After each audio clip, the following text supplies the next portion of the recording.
வணக்கம், நான் உங்கள் Shabdina. Welcome back to Shabdina kitchen. இன்றைக்கி நம்ம எங்கே வந்து மதுரையில் இருக்கோங்க. மதுரை கோவில் பிரசாதங்களை எப்படி பண்ணுறது சொல்லி நம்ம பார்த்தோம். அதை தொடர்ந்து இந்த திருவாதிரை களி எப்படி பண்ணுறது சொல்லி கேட்டு தெரிஞ்சுக்க போகிறோம்.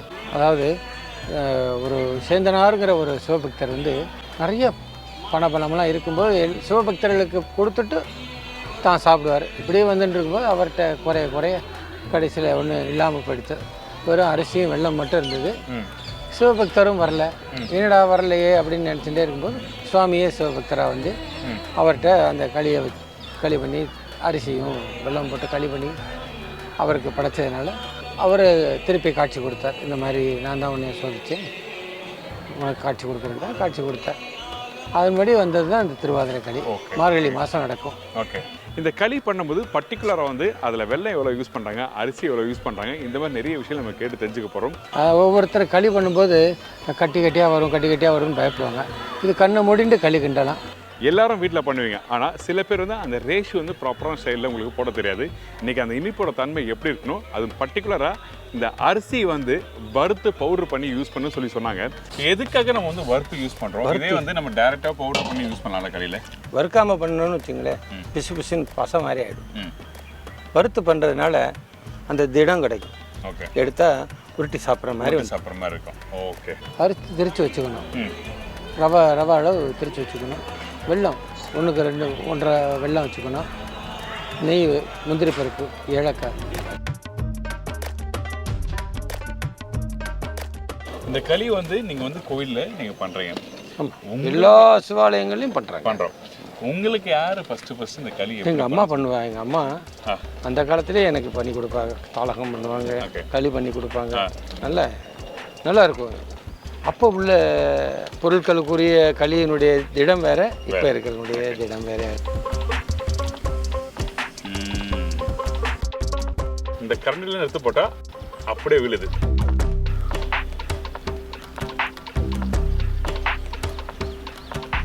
வார்த்தைகளே இல்லை. அருமை. திரு கிருஷ்ணன் சார் பற்றி உங்களுக்கு எல்லாருமே தெரியும். கோவில் பிரசாதங்கள்லாம் என்ன மாதிரிலாம் பண்ணுறாங்க, அது எப்படி ப்ராப்பராக பண்ணுறான்னு சொல்லி ஏகப்பட்ட ரெசிபிகளை வந்து நம்மளுக்கு கொடுத்துருக்காங்க. வாங்க போய் இந்த ரெசிபி கேட்டு தெரிஞ்சுக்கலாம். வணக்கம் சார். வணக்கம். எப்படி இருக்கீங்க? ரொம்ப நல்லா இருக்கேன். இப்போ இந்த ரெசிபி பண்ணுறதுக்கு முன்னாடி இந்த பர்டிகுலராக இந்த திருவாதிரை களி வந்து எப்போ எந்த மந்தில் வந்து கோவிலில் பண்ணுவாங்க? மார்கழி மாதத்தில் திருவாதிரை நட்சத்திரத்தில் நடராஜருக்கு விசேஷமான நாள். ஓகே, அன்னைக்கு சேந்தனாருங்கிற ஒரு சிவபக்தருக்கு காட்சி கொடுத்தார் சுவாமி. ஓகே, ஆமாம். அதனால் அவர் ஞாபகமாக களி பண்ணுறோம். களிக்கு இன்னொரு இதுவும் பண்ணுவா, தொட்டுக்கிறதுக்கு தாளகம்னு ஒன்று பண்ணுவாள். தாளகம்னா இந்த நாட்டு காய்கறி வச்சு பண்ணுறது. கண்டிப்பாக. ஓகே, எல்லா காய்கறியும் போட்டு கொஞ்சம் கெட்டியாக, சாம்பாராக இல்லாமல் கெட்டியாக தாளகம். ஸோ இதில் வெள்ளெல்லாம் போட்டிருக்கோம். காரத்தோட சேர்த்து சாப்பிட்றதுக்கு சுவையாக இருக்கும். அதை சேர்த்து சாப்பிட்டா தான் அது நல்லா இருக்கும். ஓகே, இப்போ இந்த திருவாதிரை களி பண்ணுறதுக்கு நம்ம தேவையான பொருட்கள் பார்த்தலாமா? பச்சரிசி 2 கப்பு, வெல்லம் 2 கப்பு, முந்திரி பருப்பு 100 கிராம், ஏலக்காய் தேவையான அளவு போட்டுட்டு, நெய் வந்து தேவையான அளவு கொஞ்சம் கூடவே விட்டுக்கலாம். ஓகே, நம்ம பிரசாதங்கிறப்ப நெய் கொஞ்சம் கூட வர்றதில்ல, ஒன்றும் தப்பு இல்லை. இந்த கையில் கொடுத்தா இங்கே நெய் சொட்டணுங்கிறத அந்த காலத்திலேயே, அதாவது புராண காலங்கள்லேயே சொல்லியிருக்கு. அளவாக தான் போடுறோம். ஆமாம், 2 கப்பு அரிசி போடுறோம். ஃபர்ஸ்ட் இந்த அரிசியை வந்து நம்ம என்ன பண்ணுறோம்? வறுக்கிறோம். நல்ல செவக்க வறுக்கிறோம். ஓகே, செவக்க வறுக்கிறோம்.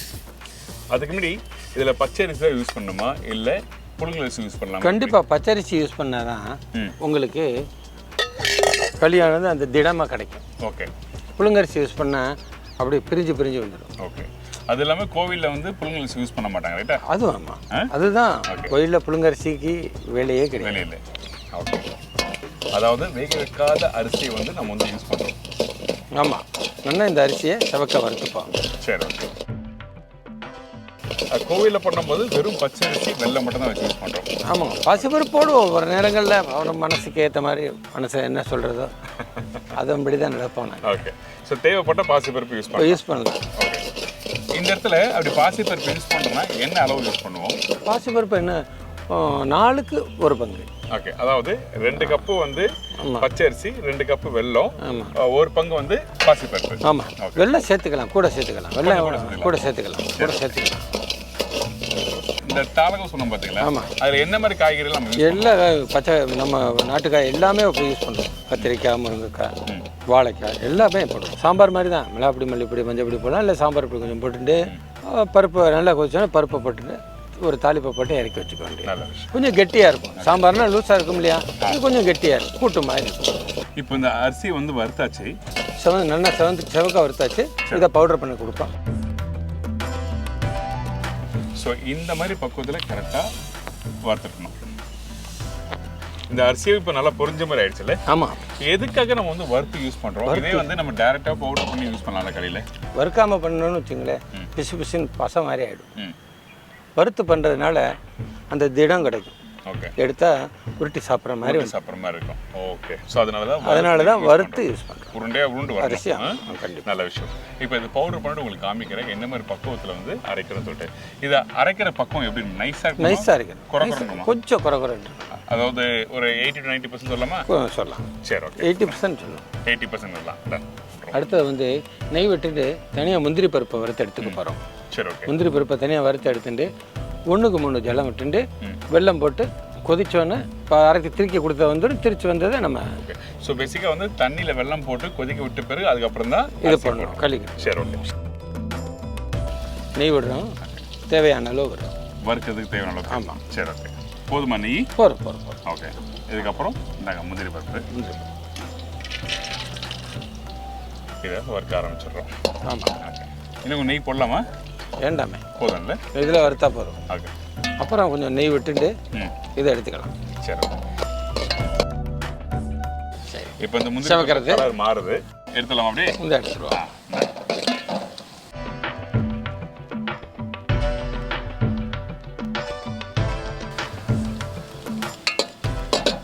கரெக்டான பக்குவத்தில் இந்த முந்திரி பருப்பும் வறுத்தாச்சு. ஆமாம். இப்போ இந்த கீ யூஸ் பண்ணுறோம்ல? ஆமாம். இந்த கீழே விடலாம். தண்ணி விடலாமா? தண்ணி விடலாம். ஓகே, தண்ணி விடலாம்.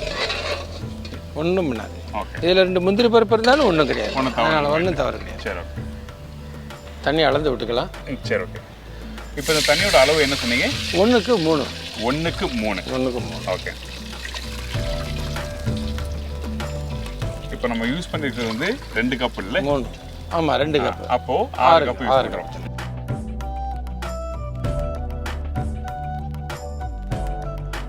இப்போ வந்து நம்ம 2 கப் பச்சை அரிசிக்கு வந்து 6 கப் தண்ணி விட்டுருக்கோம். அடுத்து நம்ம என்ன பண்ணுறோம்? அடுத்து வெல்லம் போடுறோம். ஓகே. வெல்லம் போட்டலாமா? வெல்லம் போட்டலாம். சரி, ஓகே. இந்தாங்க. வெல்லம் அதே மெஷர்மெண்ட்டில் போடலாம். ஓகே.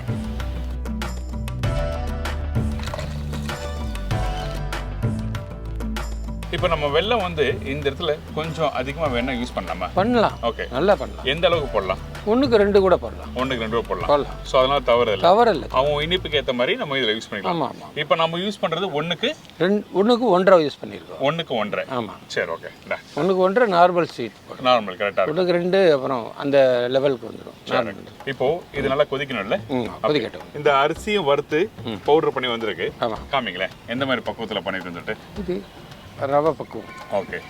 வீட்டில் வந்து ரவை வந்து எப்படி யூஸ் பண்ணுறோமோ அதே மாதிரி பக்குவத்தில் அரைச்சி ரெடி பண்ணி வச்சுக்காங்க. இப்போ இதில் கொதிச்ச பிறகு தான் போடணுமா? கொதிச்ச பிறகு தான் போடணும். கொதிக்கிறதுக்கு முன்னால் போடக்கூடாது. ஓகே. அந்த வெள்ளையெல்லாம் கரையணும். ஆமாம். கொதிக்கிறதுக்கு முன்னால் போட்டேன்னா கட்டி தட்டாரு. இப்போ கொதிக்கட்டும், இந்த வெள்ளமும் நல்லா கரைஞ்சி வரட்டும். அதுக்கு பிறகு வந்து நம்ம வந்து இதில் அரிசி போடலாம். சரிங்களா? முந்திரி பருப்பு வறுத்து கொஞ்சம் நெய் இருக்கிறதுனால கிளறிண்டே இருந்தால் போகிறோம். இல்லைன்னா கொஞ்சம் நெய் விட்டு கிளறினா கட்டி தட்டாது. ஓகே. இப்போ நெய் ஊற்றுறோமா? கொஞ்சம் விடலாமா? விடலாம். சரி, ஓகே. இந்தாங்க. போதுமா? போகிறோம். ஓகே. ஸோ இது வந்து அந்த நெய் யூஸ் பண்ணுறது வந்து அந்த கட்டி தட்டாமல் இருக்கு, கட்டியாமல் வராமல் இருக்குது, உதிரி உதிரியாக வருது. ஆமாம், உதிரி உதிரியாக கொஞ்சம் அந்த சேர்ந்து வரும். ஓகே. அடுப்பு நல்லா நார்மல் சிம்மில் வச்சுக்கணும். ஓகே. மாவு போட்ட உடனே இன்னும் கொஞ்சம் குறைச்சிக்கணும். சரி, ஓகே. அதனால தான் நல்லா அப்போ தான் வேகும்.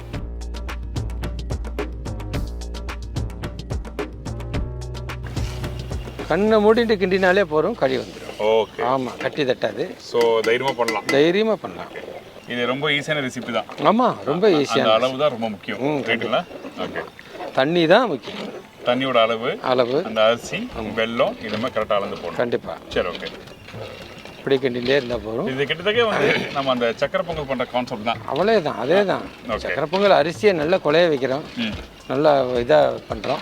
இதில் வந்து அரிசியை திரித்து கொண்டு வந்து வறுத்து திரித்து போடுறோம். சரி, ஓகே. இப்போ இந்த மாதிரி கொதிக்க கொஞ்சம் லைட்டாக அந்த கெட்டியாகிட்டே வந்துட்டு நீங்கள் பண்ணும்போது பாருங்களேன், அப்படியே கொஞ்சம் லைட்டாக அப்படியே கெட்டி ஆகுது. ஸோ இது சீக்கிரமாக வந்துருமா?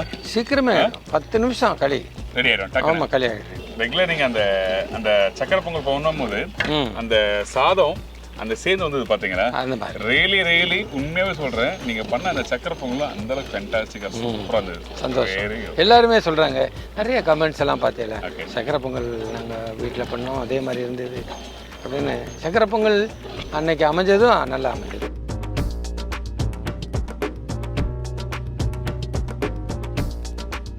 வீட்டில் வந்து இட்லி பொடி, பருப்பு பொடி, சாம்பார் பொடி எல்லாமே பண்ணது. ஆமாம், செஞ்சு எல்லாருக்கும் கொடுக்குறோம். ஃபோன் பண்ணியெல்லாம் கேட்குறாங்க. இப்போ நாங்கள் பண்ணி இப்போ இந்த ஒரு மாதம் ஆயிரும். ஓகே, ஒரு மாதம் ஆகுது. நல்லா போய்கிட்டு இருக்கு, ஒன்றும் குறையில்லை. ஸோ இங்கே கேட்குறவங்க எல்லாரும் பண்ணித்தரோம். நல்ல விஷயம். ஒன்றும் இப்போ பாருங்க, அந்த தன்மை அடையிறது கொஞ்சம் இன்னும் ஒரு நூல் சிலர் கெட்டி ஆகிட்டே வந்துருக்கு பாருங்க. அவ்வளோதான், நல்ல கொதிச்சு வருது. ஆமாம், ஓகே. நல்லா கொதிக்க அந்த நல்லா அந்த எல்லாம் ஒன்றோட ஒன்று சேர்ந்து நல்லா வருது. கண்டிப்பாக இது நல்லா சேர்ந்து வருது. இன்னும் கொஞ்சம் நேரத்தில் இதை உருட்டி சாப்பிட்ற மாதிரி இருக்கும். அப்படியே எடுத்து இந்த மாதிரி வரணும். ஆமாம், நல்ல விஷயம். இப்போ இந்த ஸ்டேஜில் வந்து நெய் போடணுமா இல்லை கடைசியாக போடுறோமா? போடலாம், முந்திரி பருப்பு எல்லாமே போடலாம். எல்லாம் போட்டுக்கலாமா? ஓகே, போடலாம். முந்திரி பருப்பு போடுங்க.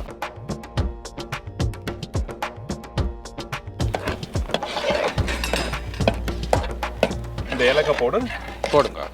நீங்களே எந்த அளவுக்கு வேணுமோ பார்த்து போடுங்க. ஓகே, நல்லா தாராளமாக போட்டுருக்கோம். ஆமாம் ஆமாம். இதுக்கப்புறம் இதை கிண்டின்னு இருப்போம். இன்னும் கொஞ்சம் கொஞ்சம் கெட்டியாகும். இன்னும் கொஞ்சம் கெட்டியாகட்டும். எனக்கு இன்னொரு டவுட்டு, நிறைய பேருக்கு வந்து வீட்டில் பண்ணும்போது இந்த களி இப்படி பண்ணால் கரெக்டாக வராது, இந்த மாதிரி பக்குவத்தில் பண்ணோம், அப்படி எதுனா இருக்கா? ஆமாம். ஓகே, அதாவது கொஞ்சம் பொடி பண்ணிடுவோம். இன்னும் கொஞ்சம் நைஸாக பொடி பண்ணிட்டோன்னு வச்சுங்களேன். இப்போ தண்ணி கொதிச்சுட்டு இருக்கும்போது அந்த மாவு போட்டால் லேசாக கட்டி தட்டுற மாதிரி இருக்கும். ஓகே, ஆனால் இருக்க அந்த கட்டியெல்லாம் உடஞ்சி போயிடும். நீங்கள் கட்டி தட்டுறதே நினச்சி திருப்பி நீங்கள் கொட்டிட்டு திருப்பி ரெடி பண்ணக்கூடாது. ஓகே, அணி கட்டி சரியாக போயிடும், சேர்ந்துடும். ஆனால் கட்டி தட்டுறதேன்னு நீங்கள் பயப்படக்கூடாது. நல்லா கிண்டிகிட்டே இருந்தால் போதும், கரெக்டாக இருக்கும், சரியாக போயிடும். இந்த மாதிரி பக்குவத்தில் கொஞ்சம் நெய் விட்டு இன்னும் நல்லா கிளறலாம். கிளறி நல்லா உருண்டு வரணும். உருண்டு வந்தோன்னே அப்படியே எடுத்து நம்ம சாப்பிடலாம். ஸோ ஆல்மோஸ்ட் ரெடி ஆன பிறகு தான், அதாவது கம்ப்ளீட்டாக அந்த ரெசிபி ஆன பிறகு தான் வந்து நம்ம கடைசியாக நெய் யூஸ் பண்ணுறோம். நெய் ஊற்றிலாமா? இந்தாங்க, எந்த அளவுக்கு யூஸ் பண்ணணுமோ நீங்கள் யூஸ் பண்ணுங்கள். ஓகே, போதும்.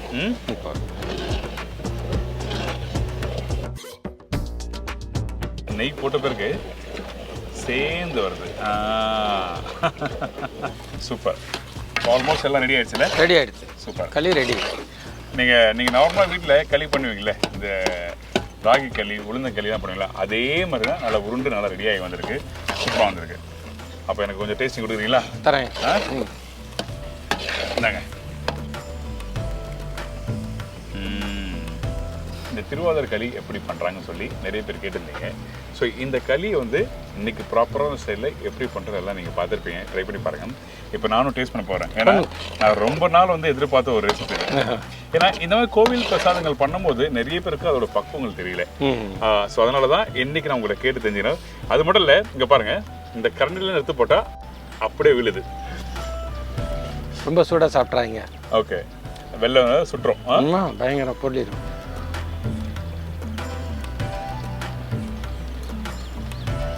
வார்த்தைகளே இல்லை, அருமை அருமை. நம்ம சாப்பிடும்போது பார்த்தீங்கன்னா அந்த அந்த ரவை மாதிரியே இருக்கும். பல்ல படம் நீங்கள் பண்ணும்போது கண்டிப்பாக ஃபீல் பண்ணுவீங்க. அந்த நெய்யோட அளவு, அந்த வெள்ளத்தோட அளவு எல்லாம் அருமையாக இருக்குது. சூப்பராக வந்துருக்கு. சந்தோஷம். ரொம்ப ரொம்ப நன்றி. இன்னைக்கு உங்கள் நேரத்தை ஒதுக்கி அழகாக இந்த திருவாதிரை களி எப்படி பண்ணணும்னு சொல்லி கொடுத்துருக்கீங்க. Thank you sir. நன்றி. சந்தோஷம். அது மட்டும் இல்லை, நீங்கள் வந்து நீங்கள் ஃபஸ்ட்டே சொன்னீங்க இந்த மாதிரி பருப்பு பொடி, சாம்பார் பொடிலாம் கொடுக்குற சொல்லி சொன்னீங்க. இப்போதான் ஆரம்பிச்சிருக்கீங்க. தயார் பண்ணி கொடுக்குறோம். நீங்கள் புளி காய்ச்சல் கொடுத்துருக்கீங்கல்ல? பண்ணிட்டு இருக்கோம். இப்போ இந்த மாதிரி கேட்குறவங்களுக்கு உங்கள் நம்பர் கொடுக்குறீங்களா? கொடுக்குறோம். சாம்பார் பொடி, இட்லி பொடி, பருப்பு பொடி, புளி காய்ச்சல்லாம் நாங்கள் வந்து கேட்குறவங்களுக்கு கொடுக்குறோம். 98 427 12 857. இன்னொரு நம்பர் 95 97 46 31 26. ரொம்ப நன்றி சார். ரொம்ப நன்றி. Thank you so much. சூப்பரான ஒரு களி பண்ணி கொடுத்ததுக்கு ரொம்ப நன்றி. ரொம்ப நன்றி. இதே மாதிரி இன்னொரு நாள் இன்னொரு ஊரில் ஒரு புது ரெசிபி சந்திக்கிறேன். நன்றி, வணக்கம். See you, bye-bye. Take care.